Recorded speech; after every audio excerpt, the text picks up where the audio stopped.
Hey everyone, hope you've been enjoying your week. We've had some amazing weather.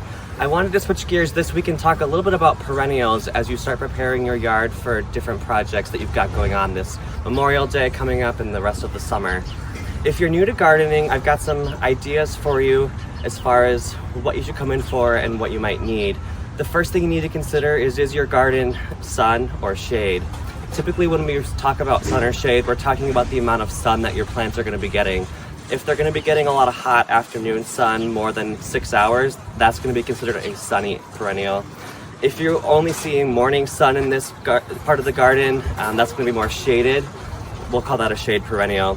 And so some fun things that I personally really enjoyed when you're going to get different plants. The first one of the season is the foxglove. They are so beautiful. They come up real tall with gorgeous colors. This one's a nice lavender purple color. I've also seen them in white and cream, nice apricot color come in. So that's a really good fun one for the spring. Some other fun things to consider, maybe not always a fun bloom, but different foliage would definitely be the heuchera. I love this stuff. It's nice in the shade. They come in a lot of different colors and they add different textures to the garden. Another thing that often gets overlooked is grass. There are so many types of grass and you can put this in sun or shade depending on the spot. We've got different varieties. This one's a miscanthus gold bar. It's got this gorgeous variegated yellow stripe running through the blades of grass.